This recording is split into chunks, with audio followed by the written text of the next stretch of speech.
तो नमस्कार साथियों, आज हम बात करने वाले हैं एक अमेरिकन सब्जी के बारे में जिसे जुकीनी स्क्वैश कहा जाता है। इसकी भारतीय मार्केट में आज की तारीख में अच्छी डिमांड है और जो किसान भाई इसे उगा रहे हैं वो अच्छा मुनाफा भी कमा रहे हैं। तो जो इसका एक दूसरी वैरायटी थी जिसे चप्पन कद्दू कहा जाता है, जो गोल आकार का होता है, वो भारत में उगाया जाता है और उसका भाव भी किसान भाइयों को ठीक ठाक मिलता है। परंतु जो जुकीनी स्क्वैश जो ये लंबे आकार का बेलनाकार आकार का है, इसकी जो है मार्केट में डिमांड काफ़ी अच्छी है और इसका भाव भी जो है पूरे साल किसान भाइयों को अच्छा मिलता है। तो आज हम इस वीडियो में यही बात करने वाले हैं कि इसे कब उगाया जा सकता है, इसे उगाने के लिए कैसा वातावरण चाहिए, कैसी मिट्टी चाहिए और इसे बेड पे कितनी दूरी पे लगाना है, पौधे से पौधे की दूरी और बेड से जो लाइन की दूरी वो कितनी रखनी है और इसमें पानी कितनी बार देना है, कौन कौन सी बीमारियां आती हैं, कैसे आप उन बीमारियों को दूर कर सकते हैं और कैसे ज़्यादा उत्पादन लेके ज़्यादा मुनाफा कमाया जा सकता है। तो हम सबसे पहले स्टार्ट करते हैं कि इसे कहाँ पे उगाया जा सकता है। तो इसे उगाने के लिए जो पीएच है आपकी मिट्टी का वो है 6.5 से और 6.8 के बीच में होना चाहिए। दूसरा, जो आपका टेम्परेचर है, जो तापमान है आपके क्षेत्र में, वो 22 डिग्री से लेके 35 डिग्री के बीच में होना चाहिए।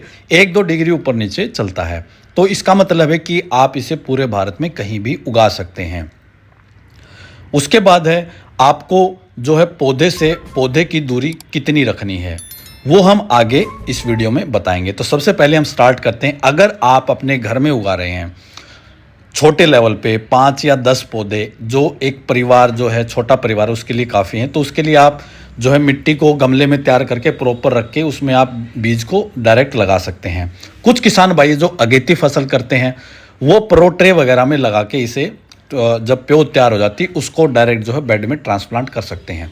अब हम बात करते हैं जो साधारण तरीके से कम लागत में जो किसान भाई अपने खेत में लगा सकते हैं उन तरीकों के बारे में। तो सबसे पहले आप जो सिंपल है बेड बनाइए।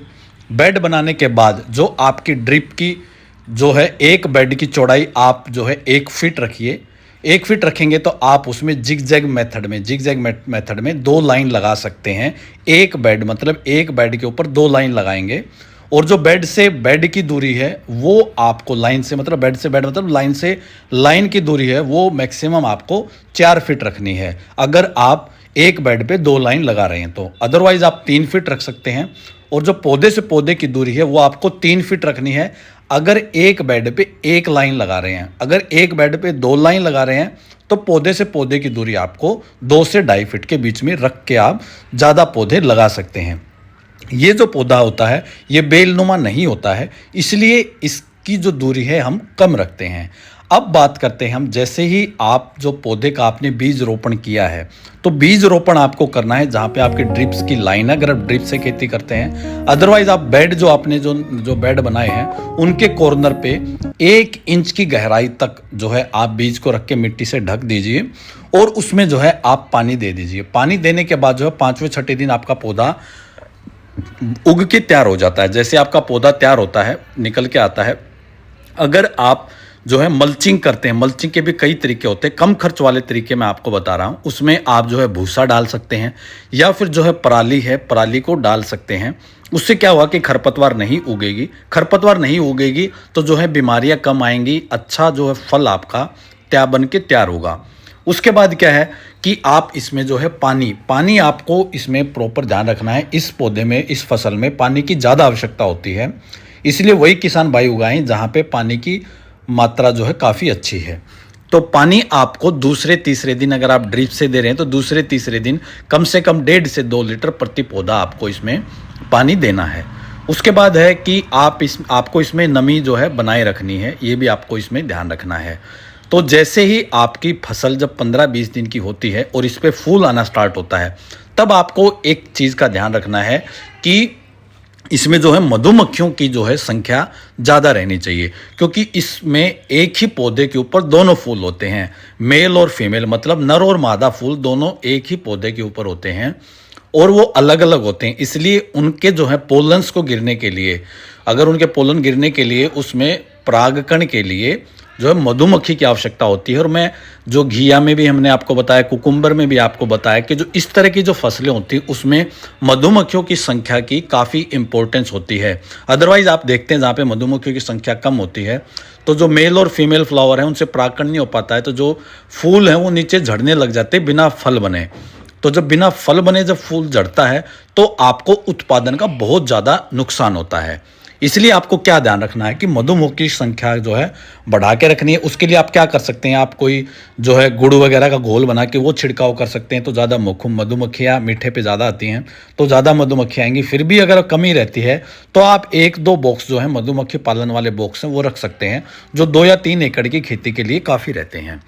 तो उसके बाद जो आपको तीसरी चीज़ का ध्यान रखना है वो ये है कि जैसे ही आपका फल लगना स्टार्ट होता है फूल बनने के बाद, तो जब फल लगना स्टार्ट होता है तो फल जो है आपको सही तैयार होते ही तोड़ लेना है, क्योंकि इसमें जैसे ही आप फल तोड़ते हैं नया फल बनना स्टार्ट होता है। 2 या 3 से ज़्यादा जुकीनी एक साथ में नहीं लगते हैं उसके, क्योंकि जब वो बड़ा हो जाता है जुकीनी साइज से बड़ा तो सारा न्यूट्रिशन वही खाने लगता है, तो जो नया फल है वो कम आता है। तो इसका मतलब जैसे ही तैयार होता है, जो इस वीडियो में आप देख पा रहे होंगे 6 से 8 इंच के बीच में, और नॉर्मल जो मोटाई है वो होती है, तो आप उसको तोड़ लीजिए। उसके बाद जो है नया फल आएगा, फिर से आप उसको तोड़ लीजिए। इसके लिए आपको क्या करना है, हर दूसरे दिन आपको आपकी फसल में जो है तुड़ाई करते रहना है। एक और इस फसल की खास बात है कि इसमें जो है आप फल जो तोड़ते हैं वो जल्दी ख़राब नहीं होता है, मतलब इसकी जो सेल्फ लाइफ है वो काफ़ी अच्छी है। तो आप 2 या 3 की, जैसे आपने कम फसल लगा रखी है या पहला उत्पादन जो है पहली बार जो हम तुड़ाई शुरू करते हैं, हार्वेस्टिंग शुरू करते हैं, वो कम निकलती है, तो आप उसको रोक के 2-3 हार्वेस्ट को इकट्ठा करके मार्केट में ले जा सकते हैं, तो उससे भी जो है आपका नुकसान नहीं होता है। लेकिन आपको ध्यान रखना है जहाँ पे आप उसको स्टोर करते हैं वहाँ पे प्रॉपर हवा होनी चाहिए, छाँव रहनी चाहिए और वहाँ पे पानी वगैरह नहीं आना चाहिए, तो बिल्कुल फ्रेश रहती है आपकी फसल। तो मार्केट में लेके जाते हैं उसमें कोई आपको नुकसान नहीं होगा। अगर आप जो मतलब 4 दिन के बाद भी तोड़ा हुआ मार्केट में लेके जाते हैं और 2 हार्वेस्ट को एक साथ लेके जाते हैं तो आपको कोई नुकसान उसमें नहीं होता है। अब हम बात करते हैं इसमें कौन कौन सी बीमारियां आती हैं। तो जो मुख्य बीमारी है वो इसमें जो है कुकुम्बर बीटल की आती है, जो पीले धब्बे की एक मक्खी होती है, जो काले आकार की होती है, पीले धब्बे होते हैं, वो मक्खी इसमें नुकसान करती है। परंतु मेलाथियन वगैरह का छिड़काव करके आप उसे ख़त्म कर सकते हैं। अगर आप जैविक खेती करते हैं तो नीम ऑयल वगैरह मिला के, नीम ऑयल गोमूत्र का छिड़काव करके भी उस मक्खी से छुटकारा पा सकते हैं। दूसरा, इसमें जो वाइट जो फंगस टाइप का लगता है उसको भी आप फंगिसाइड वगैरह इस्तेमाल करके दूर कर सकते हैं। तीसरा है, इसमें फूल झड़ते हैं, मैं पहले ही बता चुका हूँ कि मधुमक्खियाँ ज़्यादा अगर रहेंगी तो उसमें फूल जो है नहीं झड़ेंगे। इसमें न्यूट्रिशन आपको 2 बार देना है। अगर आप ड्रिप इरिगेशन करते हैं तो एनपीके का प्रॉपर जो कॉम्बिनेशन है वो बना के आप उसमें डालिए। अदरवाइज़ अगर आप खाद वगैरह डालते हैं तो लगाने के समय ही आपको क्या है, लगाने से पहले, बेड बनाने से पहले प्रति एकड़ जो साधारण गोबर खाद है वो आप जो है 8 से 10 क्विंटल आप उसमें डालिए। और अगर आप जो ये वर्मी जो कंपोस्ट है वो यूज़ करते हैं तो 20 किलो के लगभग जो है प्रति बेड आपको डालनी है। तो इस तरह से जो है आप अच्छा उत्पादन ले सकते हैं। मंडी में आपको अगर आप लेके जाते हैं तो आपको एक चीज़ का ध्यान रखना है कि जो साइज़ है वो फसल का प्रॉपर होना चाहिए, प्रॉपर उसकी साफ सफाई होनी चाहिए, मिट्टी वगैरह नहीं लगी होनी चाहिए, और एक प्रॉपर पैकिंग करके ले जाइए। अगर आप इस तरह से आप अपनी पैकिंग करके लेके जाते हैं तो आपको अच्छा भाव मिलता है और आपकी जो है ग्रेडिंग भी अच्छी रहती है। तो इन सब चीज़ों का ध्यान रखें, आप कोई भी फसल है उसमें ज़्यादा उत्पादन के साथ ज़्यादा फायदा ले सकते हैं। तो आज की वीडियो में इतना ही। अगर आपका इस वीडियो से संबंधित कोई सवाल है तो आप हमें कमेंट करके पूछ सकते हैं, हम आप उसका जवाब जल्द आपको रिप्लाई करेंगे।